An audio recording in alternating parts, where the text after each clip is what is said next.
Good morning. We, Denmark, France, Greece, Guyana, Panama, Slovenia, the Republic of Korea, the United Kingdom, and my own country, Sierra Leone, signatories to the shared commitment on women, peace, and security, express profound concern over the rapidly deteriorating political and security situation in South Sudan.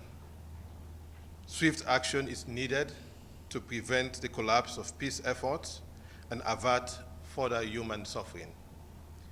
We are committed to diplomatic and multilateral efforts to prevent further violence, particularly violence disproportionately affecting women and girls.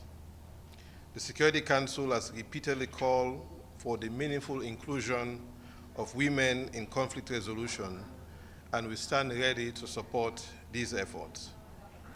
We urge the transitional government to create conditions for transparent, free, and fair elections, to develop through an inclusive process a permanent constitution reflecting the will of the people, and to fully implement the 2018 Revitalized Peace Agreement. Women and girls in South Sudan continue to bear the brunt of ongoing hostilities, intercommunal conflict, the dissemination of small arms, climate-related shocks, and deepening poverty.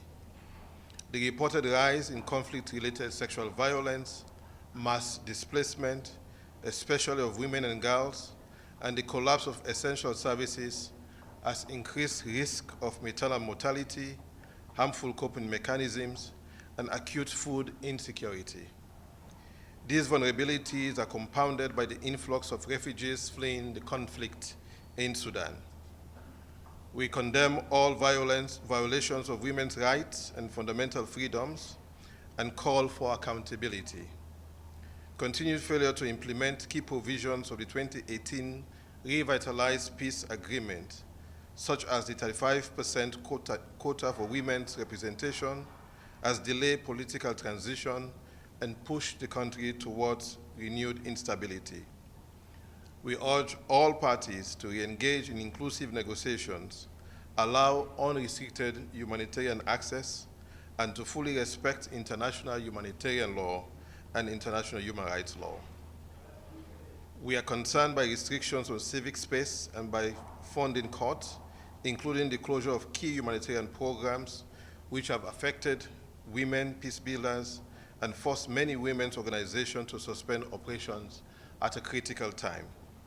Commitment to protect and empower women and girls, enshrined in the 2018 Peace Agreement, the Maputo Protocol ratified in 2023, and national plans on women, peace and security, and on eliminating sexual and gender-based violence must now be translated into concrete action and meaningful accountability.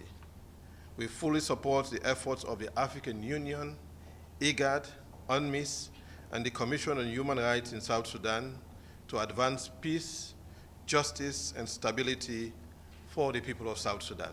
Thank you.